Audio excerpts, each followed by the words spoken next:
Alright, and we should be live. Let's wait for some people to trickle in.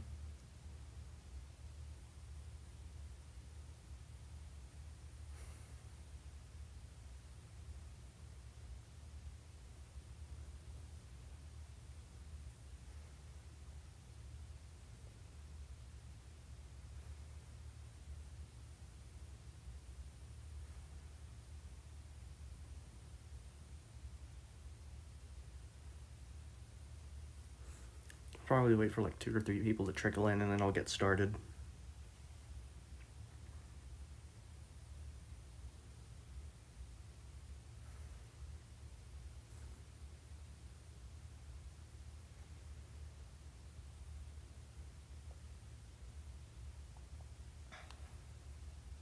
I already have the interview ready, so whenever people start like trickling in, I'll maybe start reading it.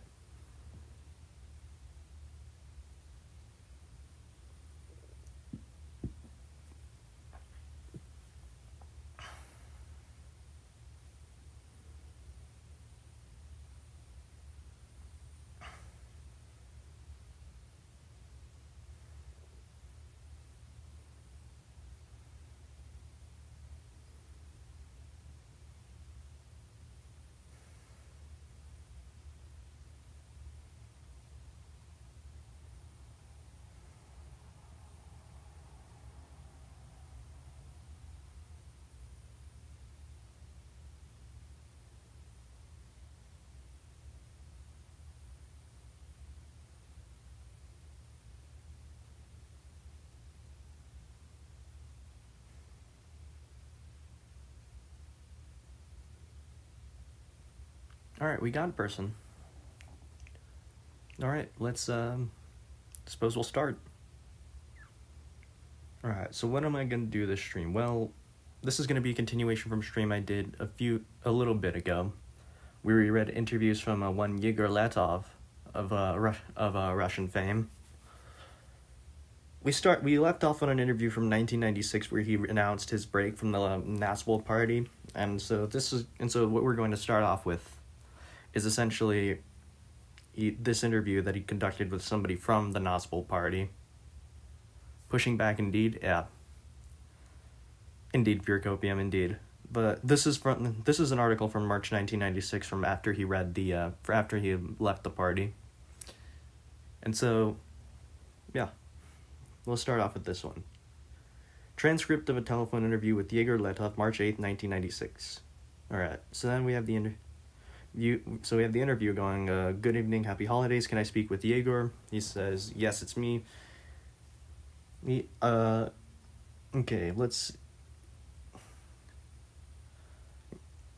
I'm bothering you about the following.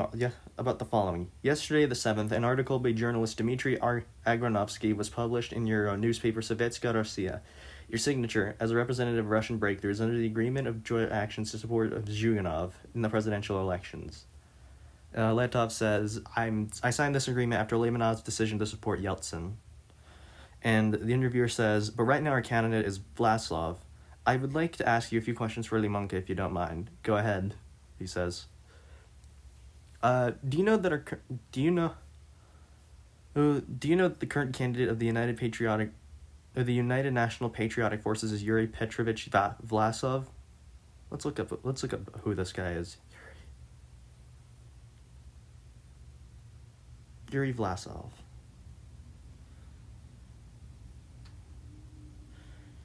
Yuri Petrovich Vlasov was a Soviet and Russian heavyweight fighter, lifter, writer, and politician. Okay. Represented the Soviet Union, got gold medals a lot. Politics. This is one. Okay. 1993, he was elected to the State Duma. Okay. Oh boy.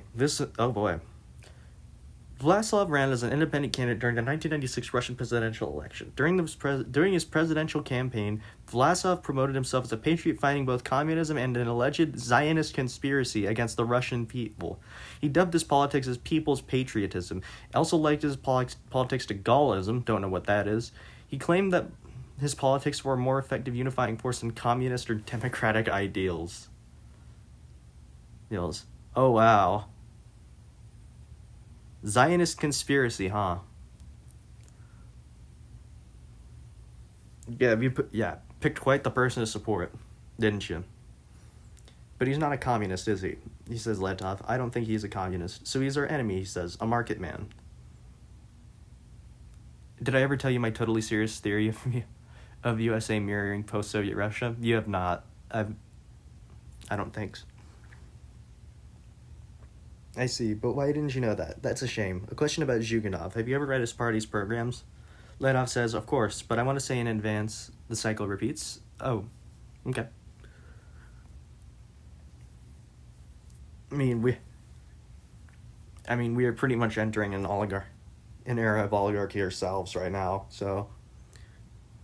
USA mirroring post-Soviet Russia would probably be, not too far off, I'd say.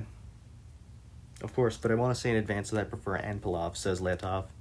I think we went over Anpilov in the last stream that we did on Letov. And from what we can gather, Anpilov seems like a pretty chill dude. Pretty leg-based guy. There's a point about a mixed sector economy. What is your attitude toward this, positively or negatively? Of course, Letov says negatively. I prefer Anpilov. I consider him ultra-left. Now the situation is as follows. For the first time, a real possibility has arisen for the left to win elections. What Zhuganov represents and what he proposes is irrelevant.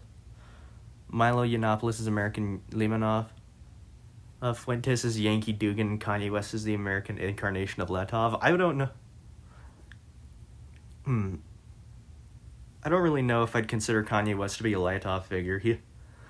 After all, Letov was pretty much an anti-fascist through and through. Well, even if he did join up with the Nazgul Party, though he has pretty much made pretty bold declarations against fascism, especially during the 80s and the 2000s. Do you ever read Tolkien Thing Repeat but shittier? I've only read The Hobbit and I've read some of Lord of the Rings. Alright, what Zhuganov represents and what he proposes is irrelevant. What matters now is how he acts when he comes to power. Zhuganov may not be red but pink. Basically saying that I did a little Google search about Zhuganov beforehand. He definitely sucks. I personally think he, especially let's read some highlights from his Wikipedia article. I'm assuming he's talking about Gennady Zhuganov, General Secretary of the Communist Party since 1993 and member of the State Duma since 1994. Ran for president 4 times. He was most controversially in 1996. Political views. Oh, there's an article about it.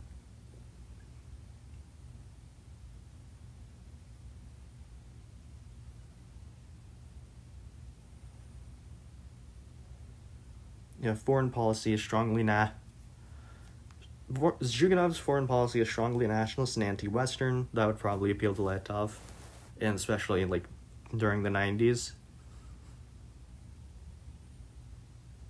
Zhuganov expressed that the Communist Party of the Russian Federation should learn by China.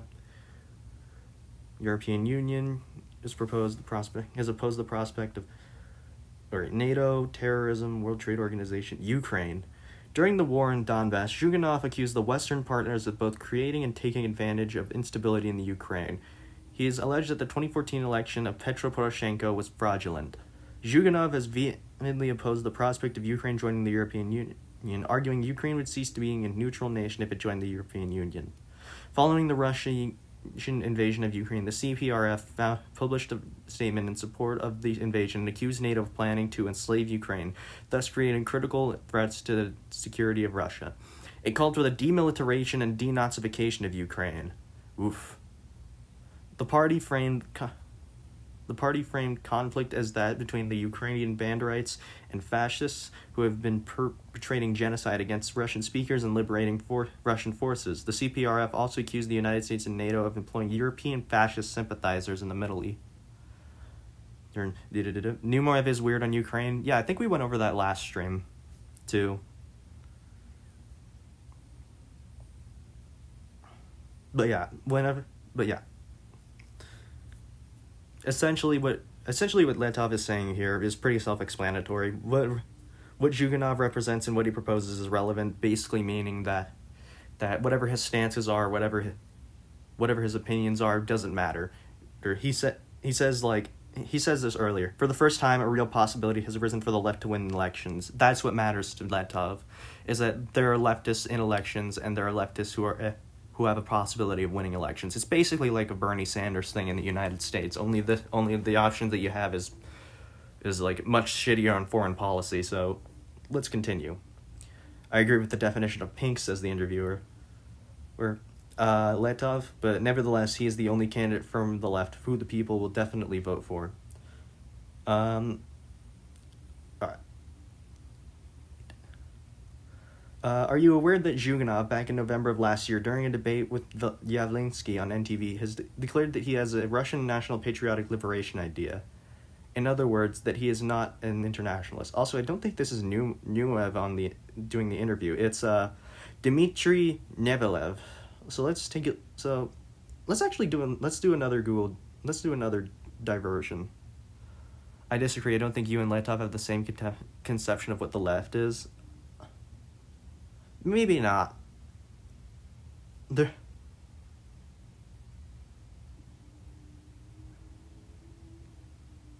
Okay, we're not getting anything from here, so I guess we'll just continue with the interview.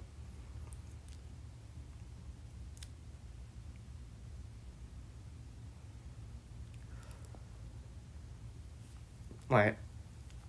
I just mentioned Numerev because I looked into a stand on Ukraine and thought it was weird. Yeah.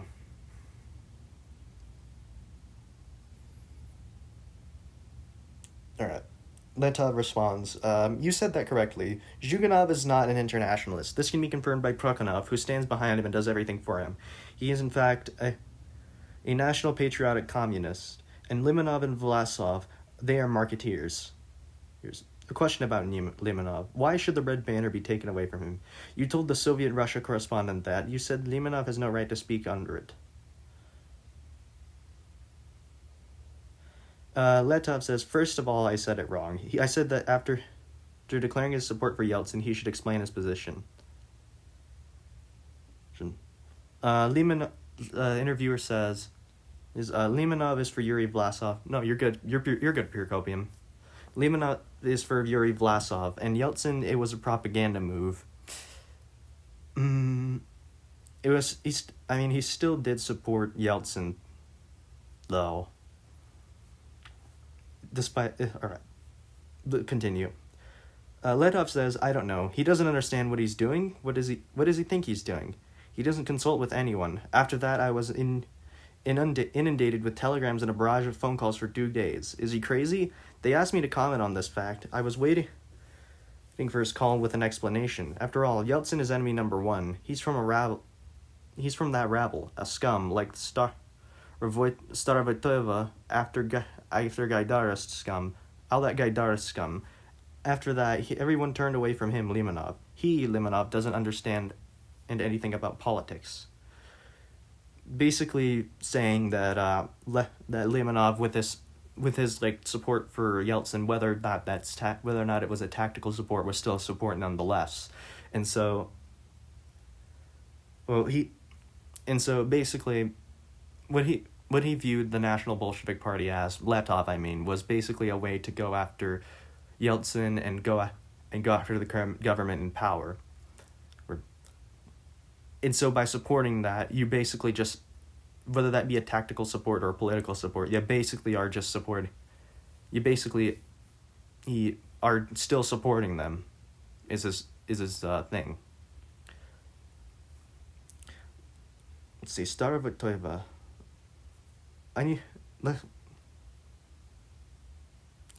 Galina Starovitova, Soviet dissident, known for her work to protect ethnic minorities and promote democratic reforms in Russia. She was murdered in 1998. Oh, damn.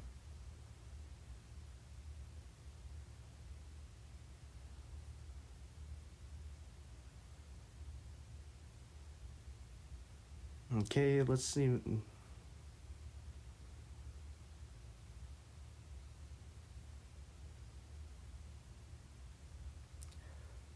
So you think he's some sort of accelerationist at that point, supporting the fascists to own the libs? I don't really know if Letov is an accelerationist. After all, the only glimpses we could get into his philosophy and political views are from these interviews and like songs that he's written.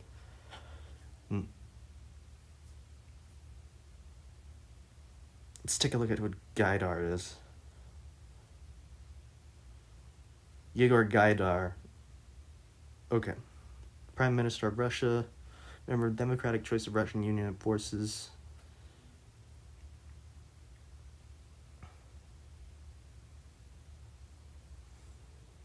Gaidar was the chief architect of Russia's controversial shock therapy reforms, brought in both praise and harsh criticism. Many Russians held him responsible for the economic hardships that plagued Russian Federation in the 1990s, although liberal praised him as a man who did what had to be done to save the country from complete collapse. Yegor Gaidar is the guy's name, is what I think he's name. Yeah, what I think he's Letov is referring to. Basically I don't really know much about Starovatova. Did she support the shock therapy? June 1990, 1991, served as a spokesperson for Yeltsin in a successful campaign. Okay, yeah. It says she became presidential advisor on internet issues when she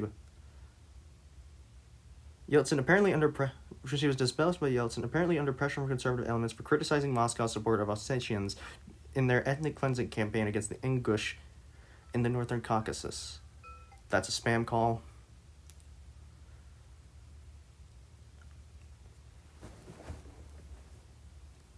Okay, so Starovatova was I'm assuming that he's criticizing Starovatova for I'm assuming Letov's criticizing Starovatova primarily for helping Yeltsin rise to power and not for the human rights stuff. Because if this was about the human rights stuff, then that'd be an eyebrow raiser, to say the least. When he says he doesn't understand anything about politics, basically just saying Gaida or bagpipes in Croatia and Balkans in general, probably similar to Russia. Gaidar would probably mean piper or something like that.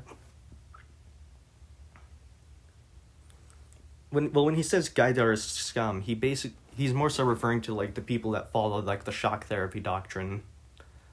And since Gaidar was, from the Wikipedia page we briefly skimmed at, basically the architect of the shock therapy doctrine.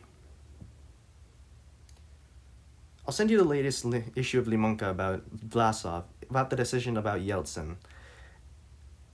And Letov says, and what about Limonka? That's the Nazbol's, Limonka was basically the Nazbol's little newspaper that they had. Letov did writings in it, but I can't really find any writings from Letov in Limonka. So there's that. What about Limonka? The newspaper has very small circulation. It doesn't reach us in Omsk. And who reads Limonka? It's small and doesn't help anyone. We don't have any party newspapers at all. No Anpilov ones, no others. There are some in the party cells, and so that party members read it. And that's all. As for Limonov, he always claimed to be a national Bolshevik. And then he made a statement supporting Yeltsin. We were shown his press conference in Moscow. Well, Limonov and I are clearly not on the same page. So, the interviewer asks, can Limonov fix the situation? Letov says, I don't know. Oh, I can't imagine how. After all, the guys approached me and asked me how to comment on how I, as a member of the NBP Political Council, feel about Limonov's statement. And what I can say, no one from NBP called me or sent me a fax. It's named after Limonov, if I'm not mistaken. Apparently it was named after like a nickname for a grenade.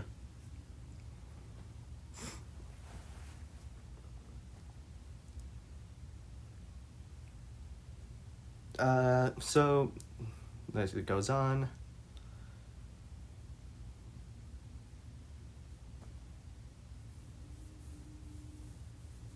Okay, let's see. Okay, so this one's a pretty short interview.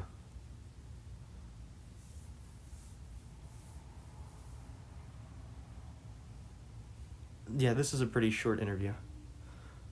Which was the symbol of Limanov's branch of Nazgul's. I'd be willing to believe that. My question is this, says Letov. How does Limanov himself explain his actions? The interviewer says, he explained the statement in support of Yeltsin to me as a tactical move. Yeltsin would definitely die of a heart attack or something else, and Yuri Vlasov suits me better than Yeltsin. The thing is, he, says Letov, referring to Vlasov, will simply take votes from Zhuganov, that's all. Very few, of course. According to our estimates, he will take from 7 to 15%. Letov says no. Women usually vote for a responsible man. It's a psychological subtlety. Yuri Vlasov is a symbol of Russia and an idol for many generations of Soviet people. They trust him. He is an honest man, which is rare in politics, but he will not win the election. Limon means lemon. Limonka is probably a lemon-shaped grenade, and Limonovzhny, it means man of lemons. It's all one big wordplay. Yeah. All right. So that was the interview that was conducted under Limonka. There's a source for it. I wonder if we can. Oh, damn it!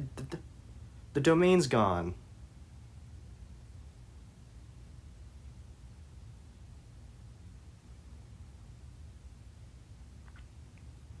Oh, looks like there's a whole thing of Letov. There's a whole thing of Letov's publishings in Limonka. We'll probably take a look at that later.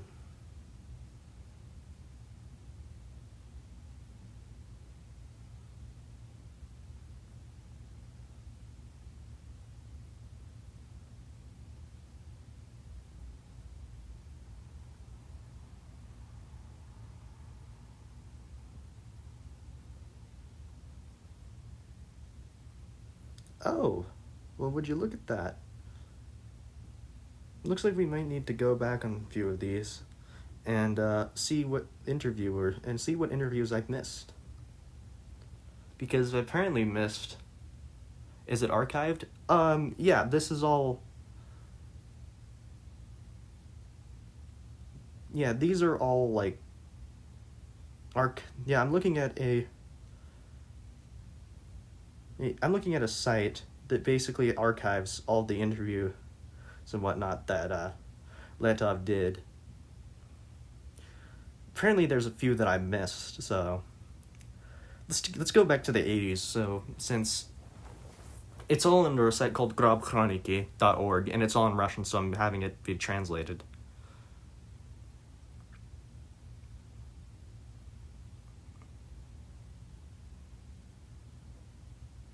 Okay. I also recommend Letov's thoughts on free speech on YouTube. Yeah, I think I've watched that before. It's generally pretty good interview, I'd say. But yeah, let's take a look at this interview from 1988. It says, individuals are more dangerous to society than an entire movement. Alright, question. What is rock? Answer. Rock is essentially neither music nor art, but a kind of religious practice, like shamanism, that exists to affirm a certain premise. A person involved in rock understands life, not through affirmation, but through destruction, through death. Shamanism here is rhythm, upon which improvisation is superimposed, and the more shamanism, the more rock. Conversely, if art or music begins to dominate shamanism, then rock dies. Basically saying that rock is not a form of art, rock is not a form of music, rock is not a form of anything. It is a form of practice. He's definitely not for free speech, if you ask me. I think he's like. Yeah, I don't really take him to be pro free speech, like to an absolutist extent. But I think that he's somebody who values meaningful speech more than he does idle chatter.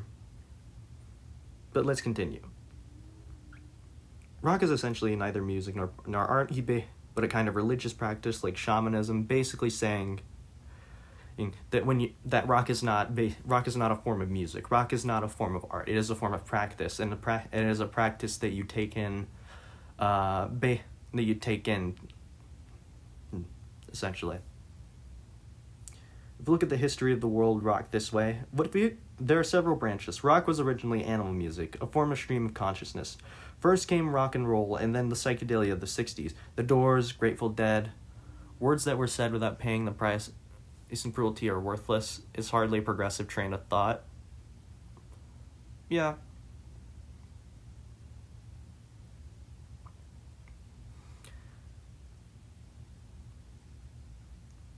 There's like ways you can interpret that could be framed as progressive, like words that were said without paying the price and cruelty are worthless. There's probably ways to interpret it that aren't completely fascistic, but we're mainly doing this to learn. And again, I'm not like super gung-ho about Letov. I'm not crazy about him, but I just think he has like meaningful, useful things that we can apply to ourselves, so that we can apply to society, basically. So continuing, there are several branches of rock. Rock was originally animal music, a form of stream of consciousness. First came rock and roll, then the psychedelia of the 60s. The Doors, Grateful Dead, Jefferson Airplane, practically all punk and post-punk emerged from them. After psychedelia, a moment of comprehension and formalization began. King Crimson, etc., and rock died. This reached its peak by the mid-70s, and as a result, as a protest, American punk emerged. Basically Ramones, New York Dolls, and so on. Basically all of this was led by the same people who were involved in the same psychedelia of the 60s. Iggy Pop, Patti Smith, and herein was put forward the thesis: society cannot destroy, it wants to eat. The same thing is happening with punk in England, and not only with punk. In other words, says the interviewer, in England constantly aestheticizes America's primal, crudely primitive rock impulses. It's the same even hard rock in America. Iron Butterfly, Grand Funk, especially the early stuff. In England, Deep Purple and Led Zeppelin.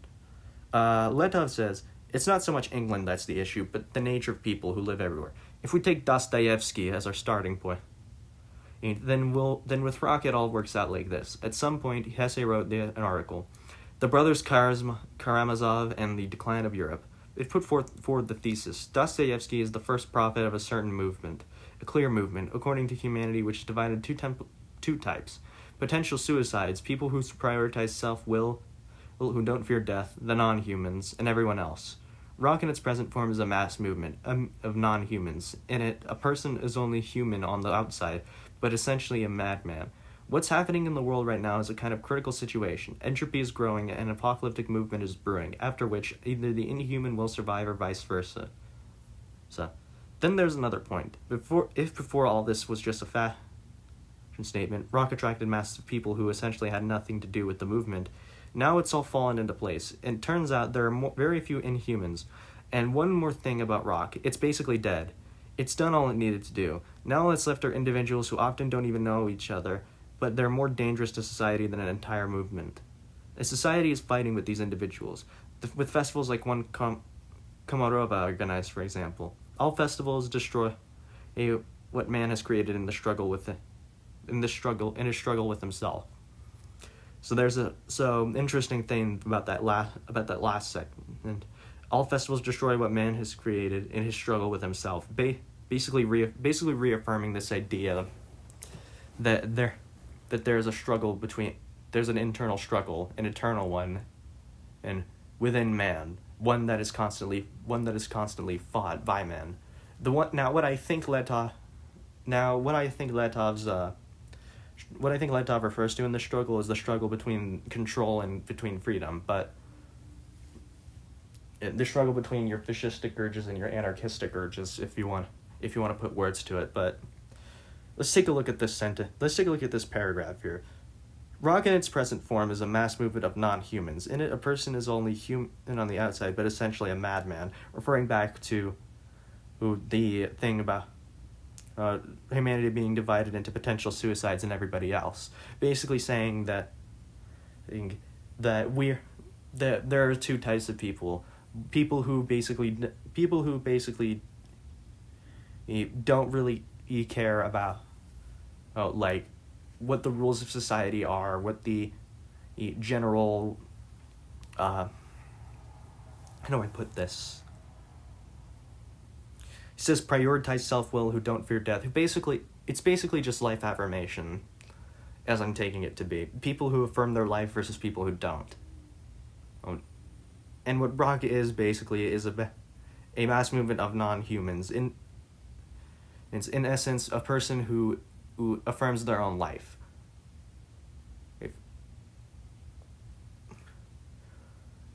He says, what's happening in this world right now is a kind of critical situation. Entropy is growing and an apocalyptic moment is brewing, after which either the inhuman will survive or vice versa.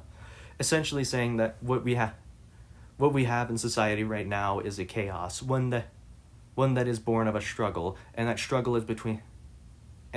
will end either with if those who are inhuman coming out on top or those who are human coming out on top.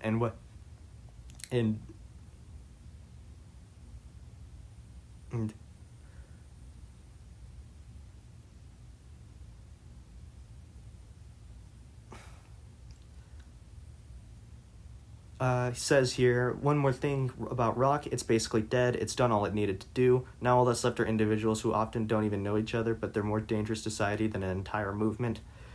And basically saying, on its face, rock music, the rock movement, the rock ideal, has basically become a thing of the past. It has created what it's meant to create. It has done what it's needed to done what it's needed to be done. And so with that, we're left with our individuals. These individuals being those inhuman that we're talking about. People who often don't even know each other. They're basically saying that it basically transcends any social or any need for social or any need for a social element, and says but they're often more dangerous to society than an entire movement, and society is fighting these individuals. Basically saying that because of these individuals that are acting out, that are becoming inhumans, in Letov's own words, that society basically wants to control that individual, wants to exercise its power to make sure that that individual fits into a neat little thing, a neat little space, a neat little label, when that's not clearly the case. Those individuals don't want to fit into labels, and so that is what the fight is against.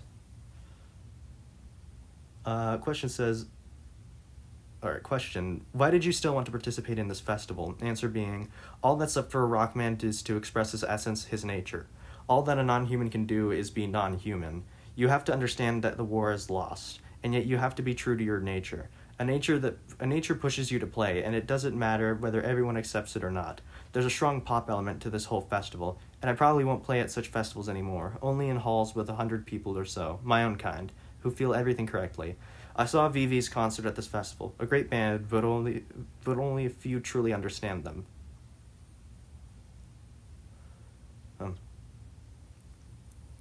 Interesting little tidbit, where it's basically reaffirming the authenticity angle of Letov's philosophy, saying all that's left for a rock man is to express his essence, his nature. All that a human can do is be non-human. All that a non-human can do is be non-human. You have to understand that the war is lost, and yet you have to be true to your nature. And nature pushes you to play. And it doesn't matter whether everyone accepts it or not. This little paragraph, this little stretch right here, I found very interesting. It essentially reaffirms one of Letov's core things about his philosophy, which is authenticity, and that authenticity is something that is Letov views authenticity. I don't for the best that I can describe it as the ultimate good, for lack of better words, because I don't really know how else to describe it besides the ultimate good in Letov's philosophy, one of the highest values you can achieve in that philosophy. Because what he says here, all that's left for a rockman is to express his essence, his nature. He's essentially saying that that when you are a rocker, when you are somebody who plays rock music, who engages in a rock lifestyle, what you're doing is you're expressing yourself. You are taking what is a part of you and projecting it out into the world, even if the world does not like it. And so that's what I'm taking him to mean.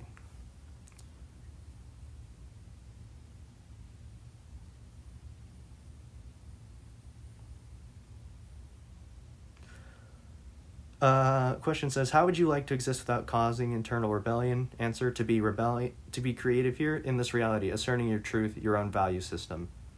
So to quote the survival instructions, your own rock and roll front where everyone has their place. Morrison, Romanumov, and the rest. That's pretty self-explanatory. Basically he says it in this one little sentence. To be creative here in this reality, asserting your truth, your own value system. Basically the dismissal of the idea of an objective truth, just out front, by asserting your truth, emphasis on the word your here, because basically what Letov is trying to convey here is the fact that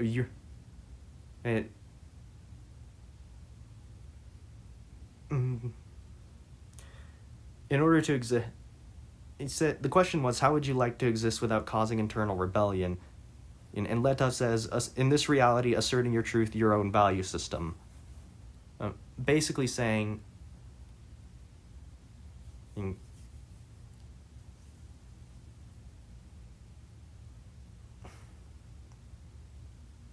that there is a basically reaffirming the authenticity angle of that last answer to the last question,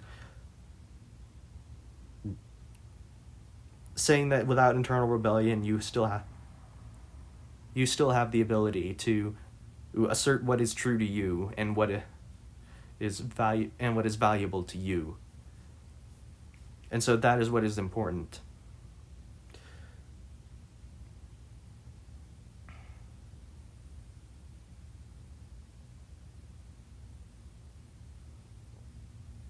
At the beginning of our conversation, you said that a rock star understands life through death. What is the value system emerging here? Letov says, in my understanding, rock is an anti-humanistic movement, a form of eliminating humanity as a psychologically viable system. Humans are creatures endowed with logical consciousness, and therefore cannot live here and now. Therefore, they are immersed in the past or in the future. Only children live here and now. And so the follow-up is so the positive here is this. Rock, and especially punk, affirms man, or rather the inhuman, here and now. Letov says, yes, if absolute knowledge emerges, man can no longer live. He'll either be run over by a tram or something else. And if human art affirms life, the continuation of the species, etc., then rock affirms self-destruction as a kind of path to God, the highest knowledge. Hence, a special school of virtues, in particular, the hatred of the human within oneself. Okay, so this is an interesting way of viewing like humanism and anti-humanism. Basically, what I'm taking Letov to say is not like a literal humans are garbage.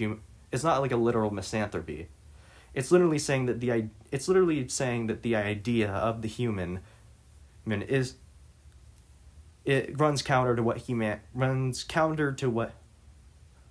the idea of the human, of humanity, etc., runs counter to what the human actually is. And so, what he defines the human as is creatures endowed with logical consciousness and therefore cannot live here and now. What Letov is basically saying is that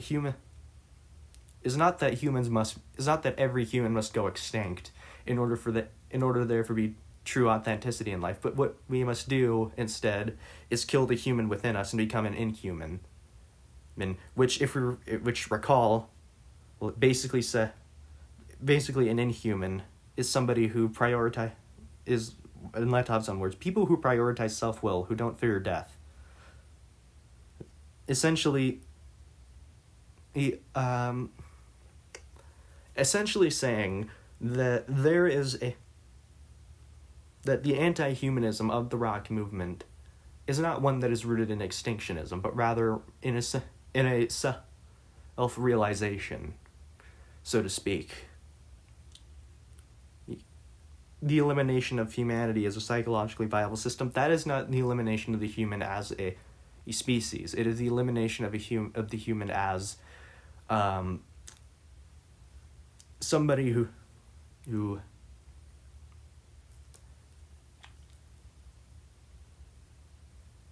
it's an interesting way to view humanity, is what I'm saying, is what I'm trying to get at.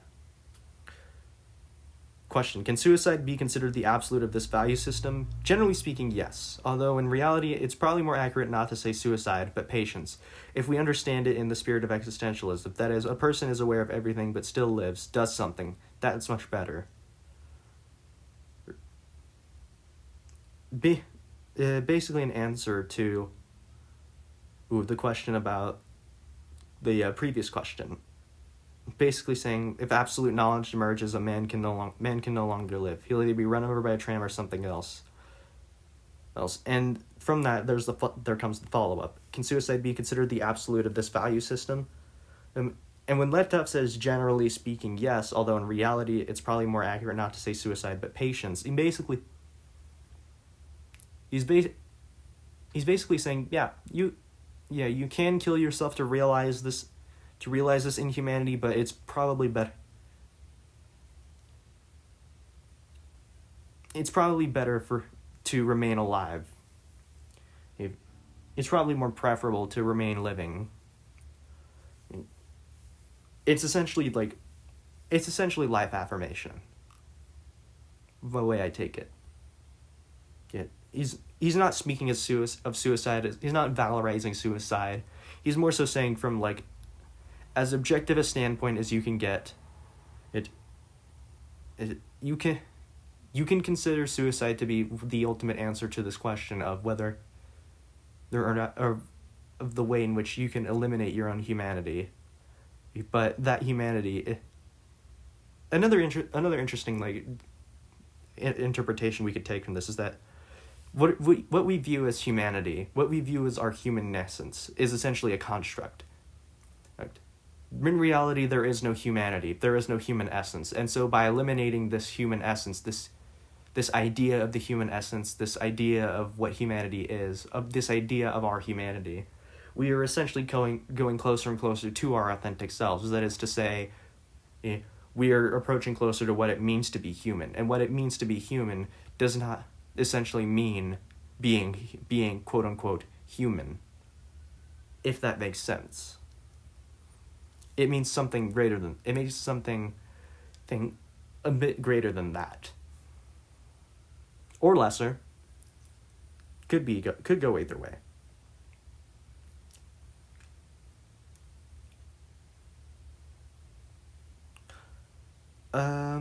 Let's see.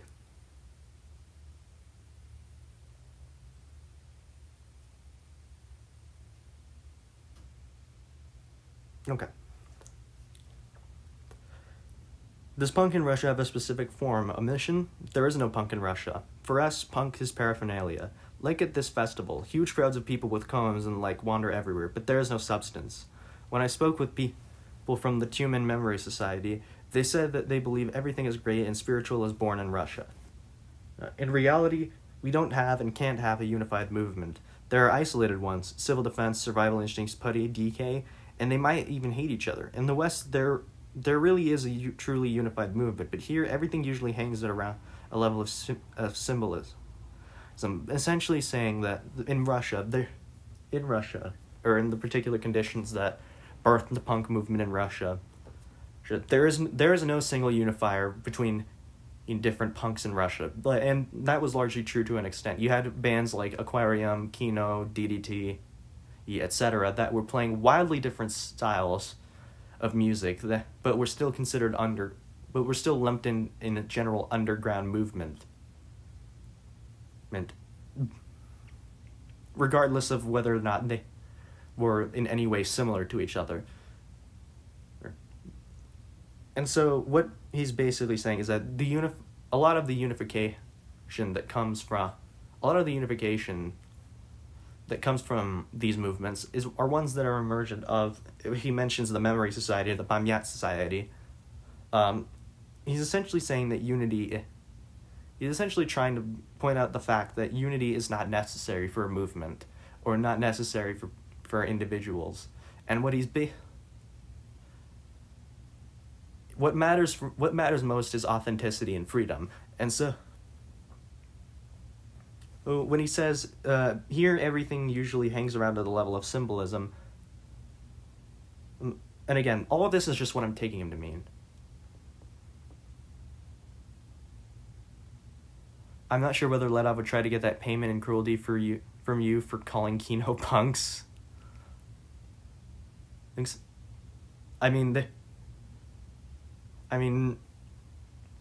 Not sure either, but we're moving along.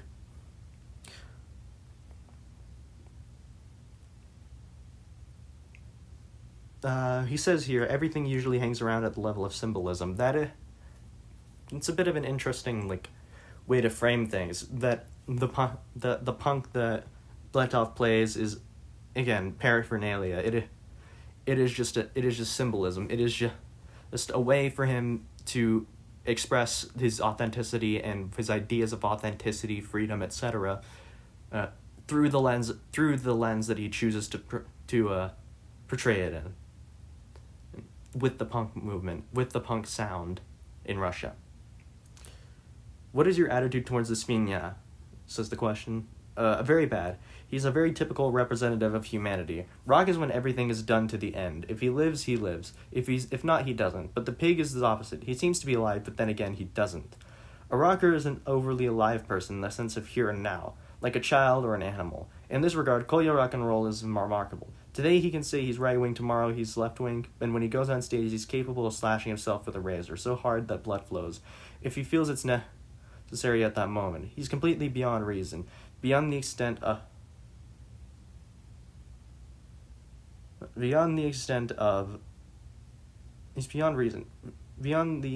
of self-preservation. Basically stating that this idea of the svinya, the pig, is basically the representative of what it means to be human, what it means for humanity. He calls him the typical representative of humanity, and again, recall that we essentially had to read that humanity itself is a construct that does not itself represent. I'm gonna open a window and turn off the light. So.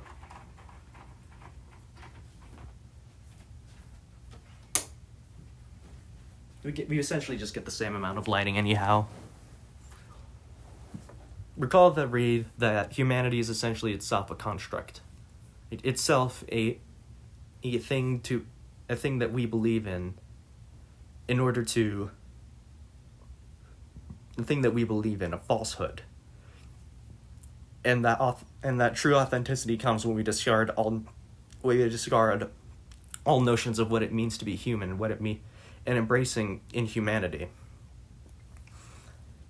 so to speak. And so what the Svinya does is that he says he seems to be alive, but then again he doesn't.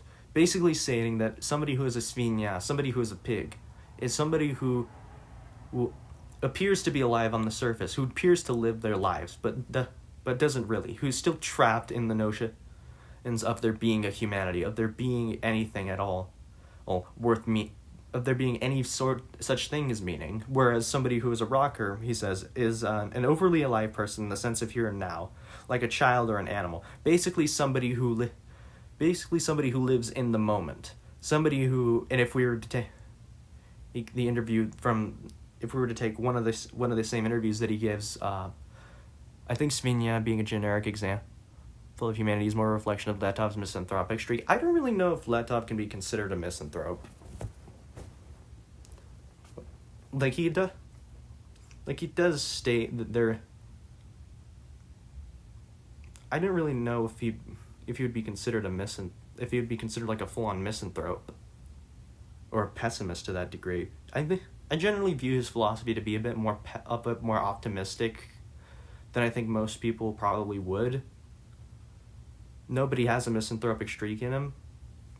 Probably, yeah.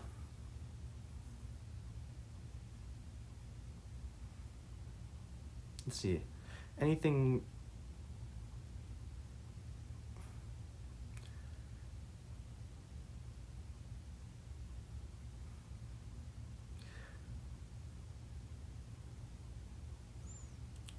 where was I at?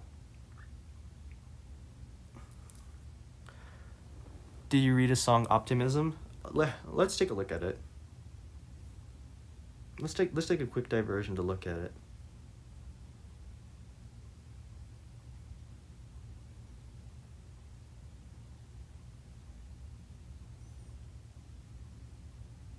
All right, genius, don't fail me now. Actually, we'll go to lyric translations. You know how to cry, you're soon to die. Somebody writes on the walls, he is soon to die. She has eyes, she's soon to die. It's gonna be easy soon, we're soon to die. Yeah. Somebody writes on the walls, he is soon to die. It smells of summer rain, someone has died. They've got something to say, so they're soon to die. Someone's laughing quietly, I'm soon to die. Hey, I've decided to say a word, I'm soon to die. I've decided to sing a song, I'm soon to die. The one who's watching the sun is already almost dead. The one who's going to watch me is soon to die. Rough translate. Genius is blocking Russian artists. Oh yeah, this is a rough translation. Let's run translate on this and see if we... You can cry, you'll die soon. It's missing the lyrics, and that's our optimism, our new optimism.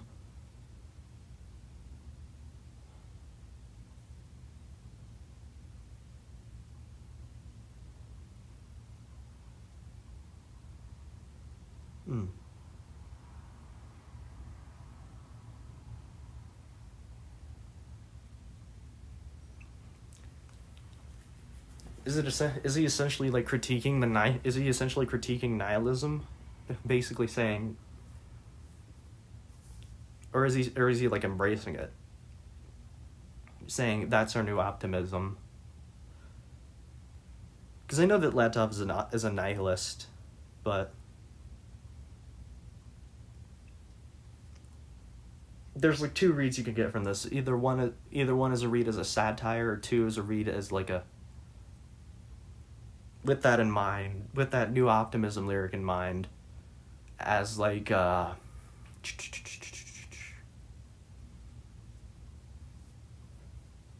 as more of like an embrace of nihilism. That whatever you do, it doesn't matter. You are all going to die, and we should be optimistic about it. Or it could be read as like, these people think that we should be these people have abandoned the optimism in order to adopt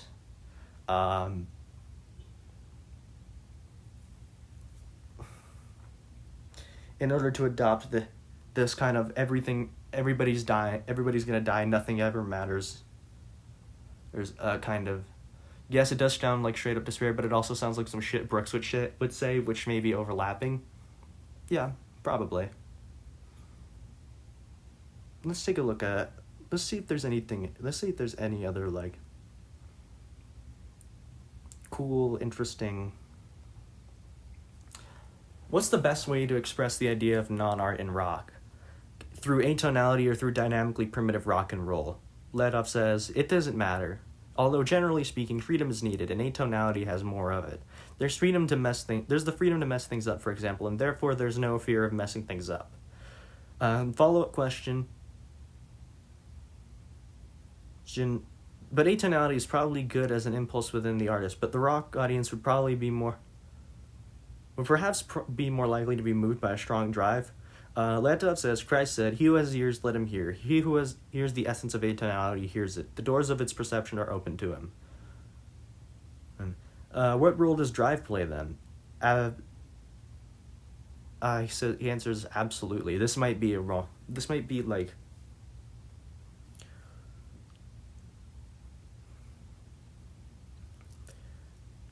Does atonality ruin it? No. Atonality is what gives it drive. For example, Einstürzende Neubauten.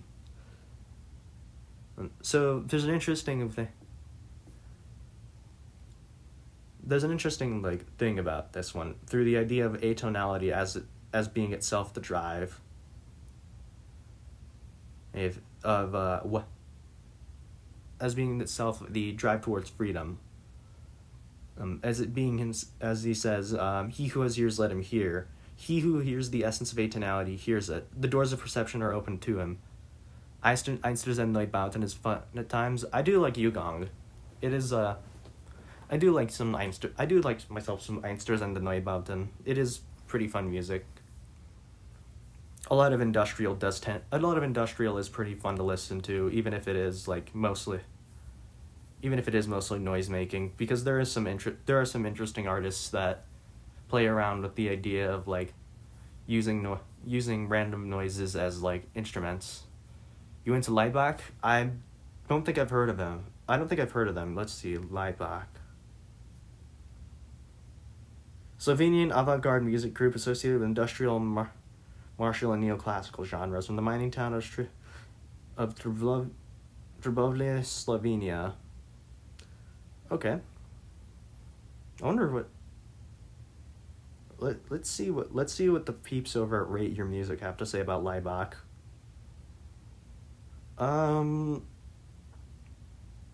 Generally mixed.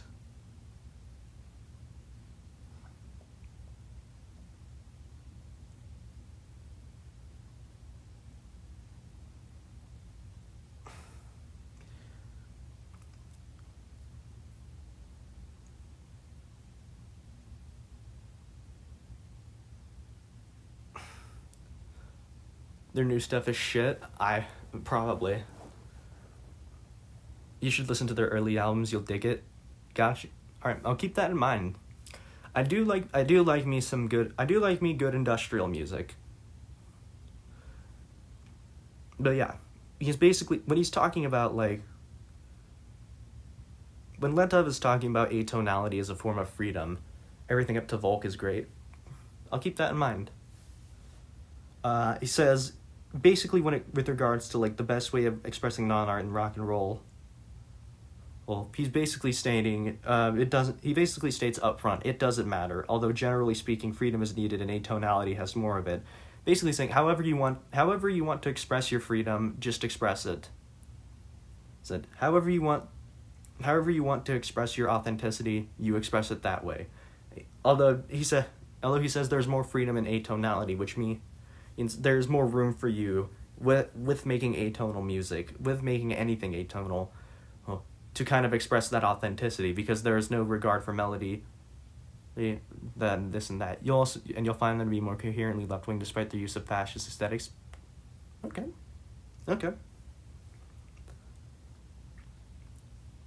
There's a freedom to mess things up, for example, and therefore there's no fear of messing things up.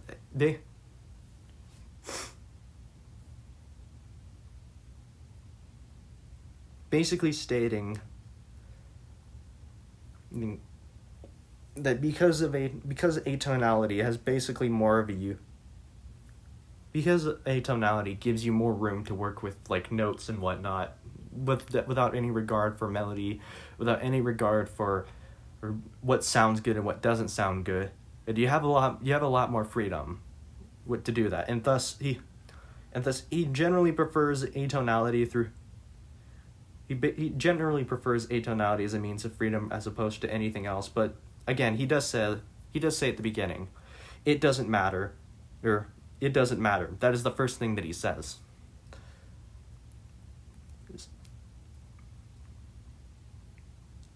And when the question, what role does drive play then? I think that's more translated to, does drive play a role? That could be better translated as, does drive play a role then? Because the answer that Letov gives is absolutely, which doesn't make sense as a response to what role does drive play then. And it more so make it. I'd chalk this up to like Google Translate mistranslating the question.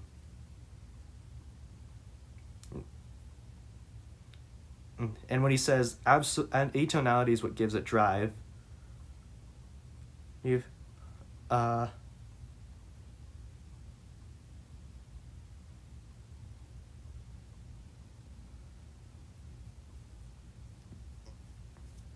he basically just says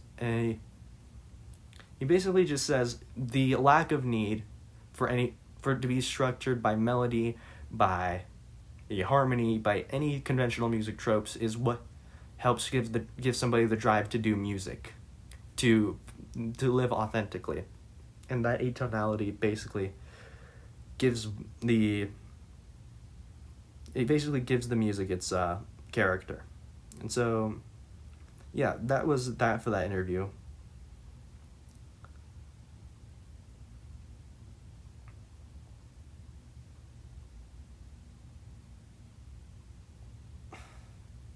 Let's see if there's any more from this period of time. Nope. 89.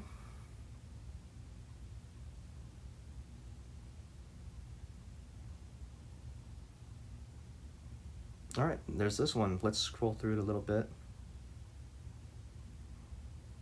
Actually, I'm feeling that like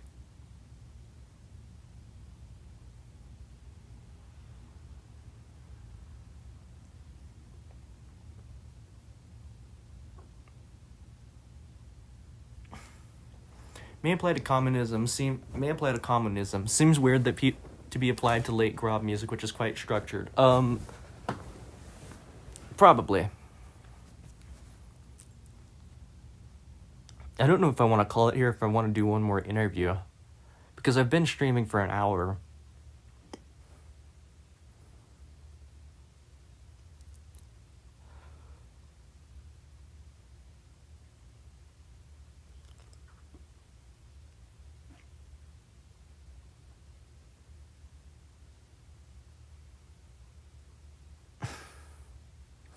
Communism is also structured but unconventional at times. I did like one of the Communism albums.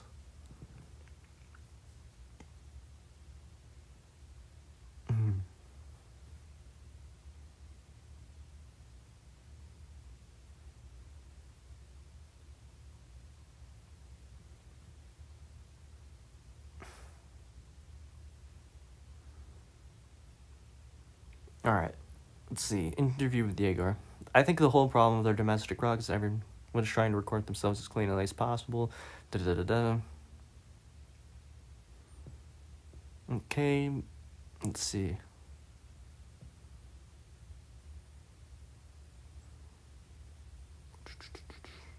This doesn't really seem.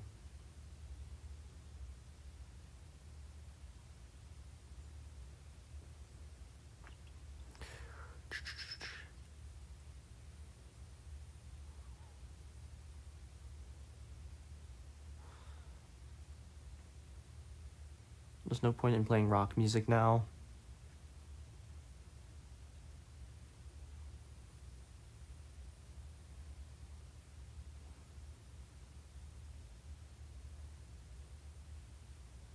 This one's talking about his brother, his generation.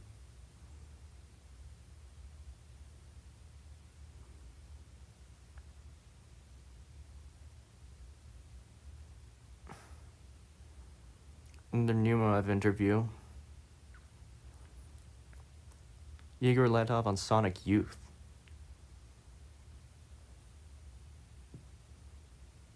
Okay. That's not really that interesting.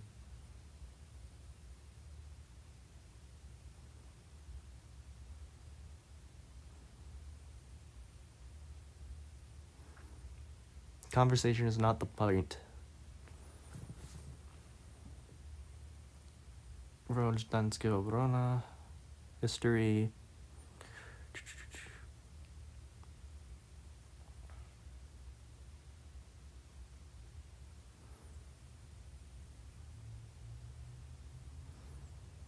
I'm more so trying to I'm trying to find like anything that'll give us more of an insight into his into like his personal philosophy, like that one interview we read from the 80s.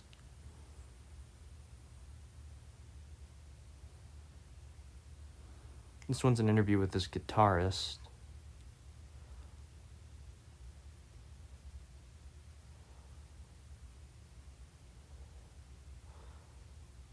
Alright, let's see if there's anything from 1990.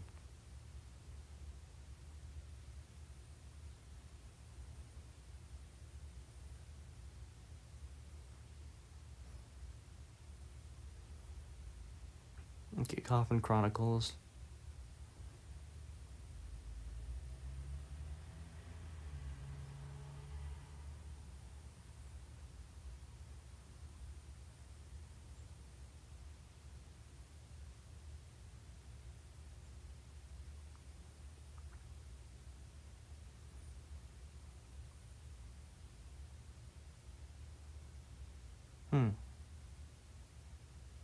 The American Tour incident could be a fun read.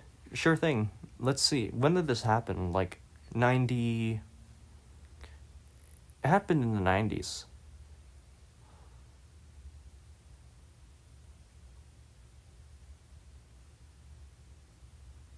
Okay.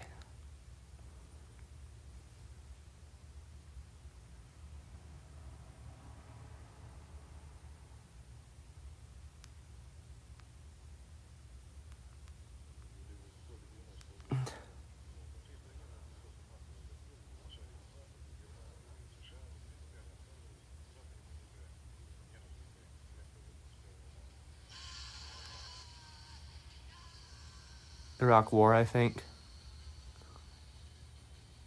So it would have been around, like, during the Iraq War.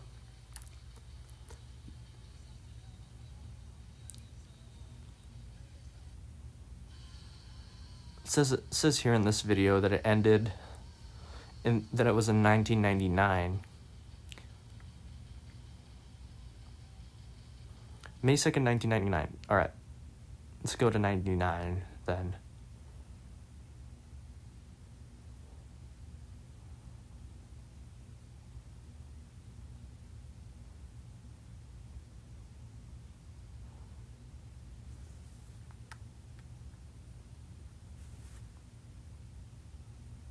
Alright.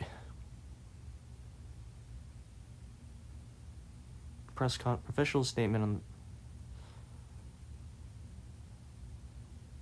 Okay.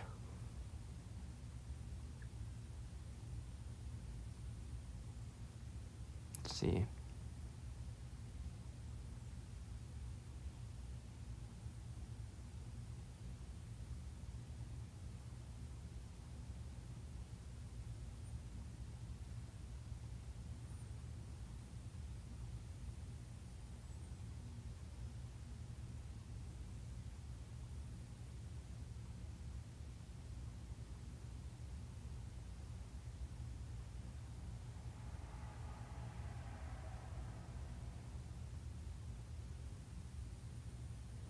Okay, this one might be interesting.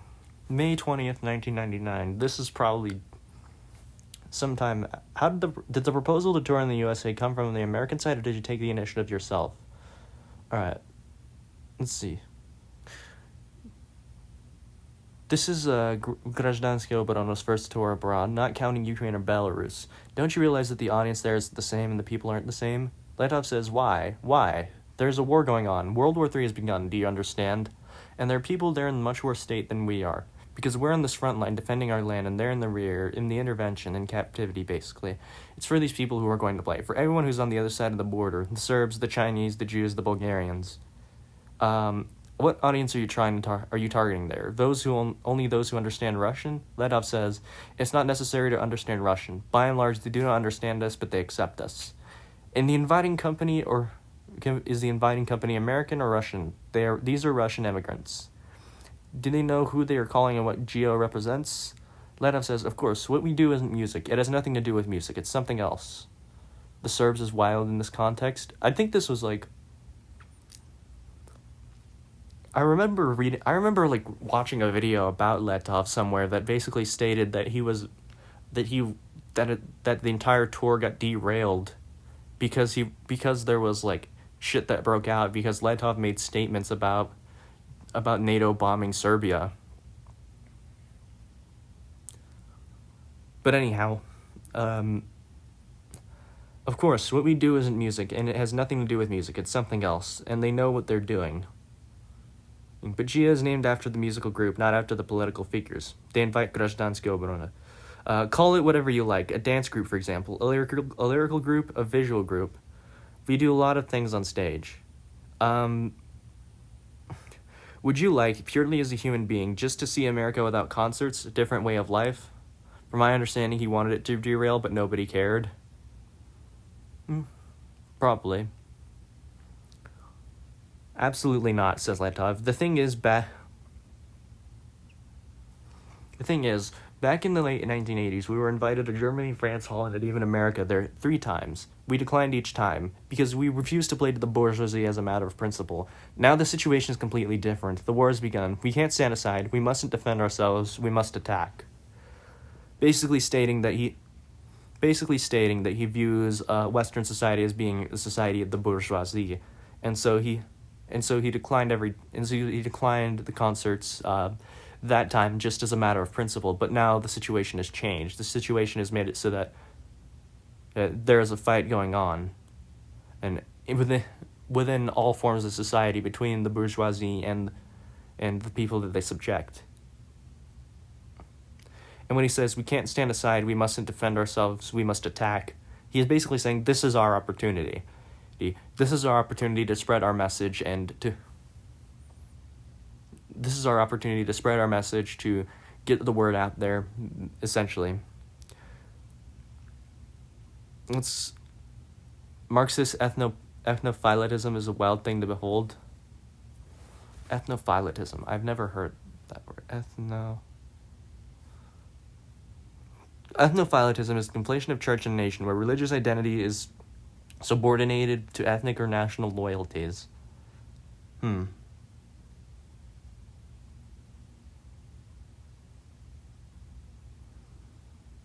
other words, the conflation between the church and the nation. I don't really quite know if this is like what Letov's. Okay.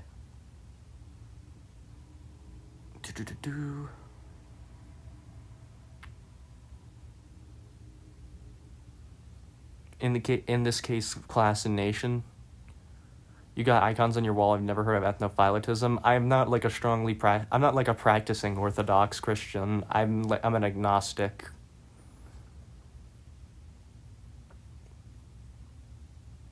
Let's see. There was a question about.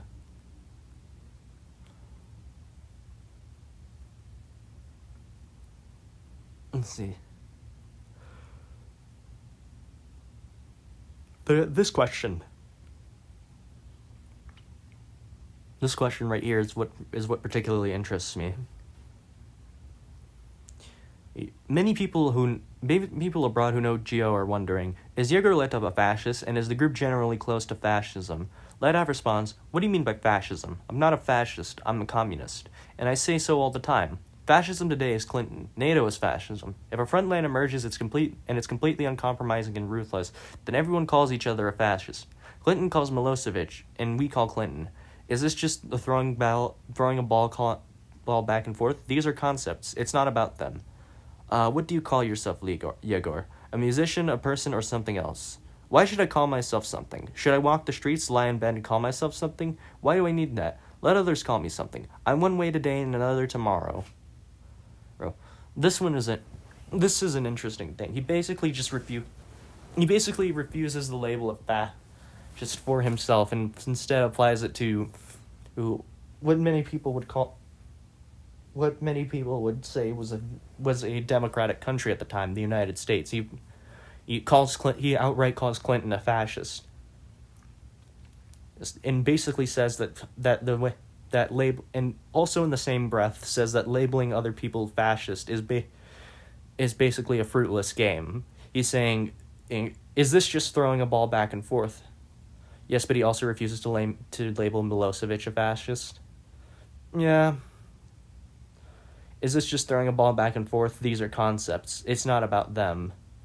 Essentially saying that it's useless to label a person as a fascist. That it is more useful well, to not have any labels whatsoever. That's what he means when he says, "Why should I call myself something? Should I walk the streets, lie in bed, and call myself something? Why do I need that? Let others call me something. I'm one way today, another tomorrow." We basically refute is a sh sound. Milosevic. Okay, Milosevic. Gotcha. But at the same time, he calls himself a communist. I think, yeah, Letov's confusing sometimes. He probably just says I'm a communist, and I say so all the time because it's the closest that he can identify himself, the closest thing that he can identify himself with without holding a label for himself. But he's as confused as confusing. Yeah. Again, I'm not like I'm not like a hyper lunatic about Letov. I'm just like trying to analyze his philosophy and what he thinks about things.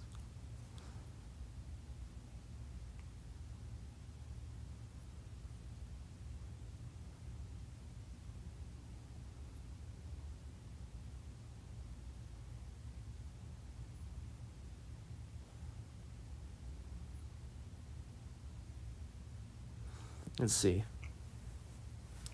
Now that I know that I've missed quite a few interviews, I wanted to go back through and read some of them. I want to like scroll through some of them and see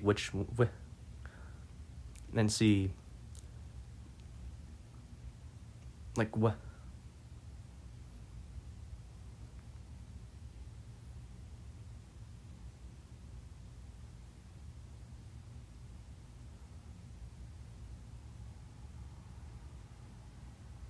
Also, calling yourself as a communist is a drastically different meaning in my side of the Great Late Iron Curtain than it does in yours.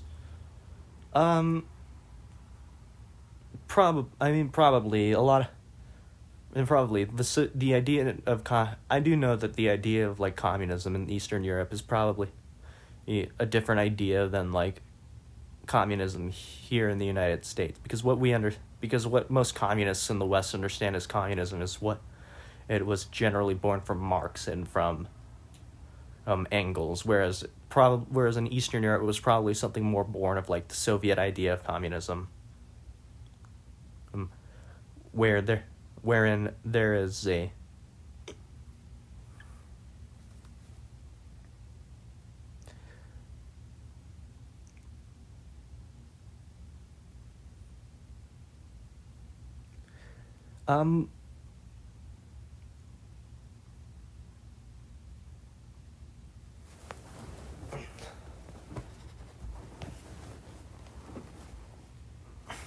there's probably more like authoritarian implications for the word communist out in the post Iron Curtain society.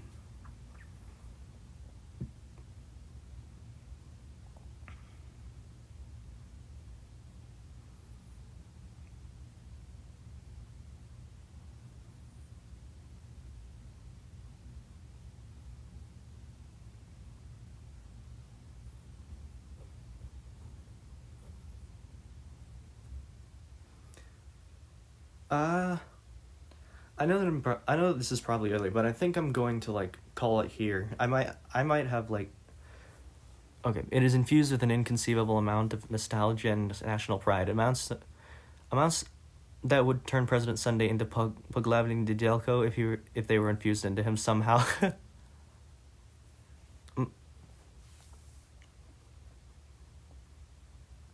Let's see, who was this guy, Poglavnik?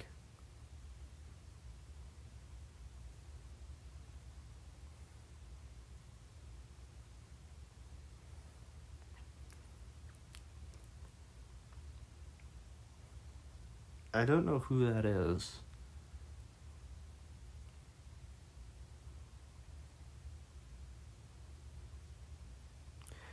If you take any of my ramblings seriously, take the live act recommendation seriously, knock knock. Yeah. I'll probably take a look at them, but I know that this has been a bit of a shorter stream late, but you know, I didn't really have much plans for today, so I figured I may as well just like do the stream that I was planning to do. Boglavnik was the leader of the Ustashi Croatian fascists. Oh, I see. But yeah, I'll probably like do a bit more preparation with regards to like which interviews I pick. Nidjelko is the name that roughly translates to Sunday. I see. But yeah, for next stream I'll probably find like a few interviews that like go more into the actual his actual philosophy. Because like I thought that there was only like a handful of interviews that were there, but turns out there was more that I missed somehow. But yeah, I'll probably spend a bit of time skimming through some interviews, bookmarking them for later. I think going through his songs may surprisingly be more fruitful. Probably.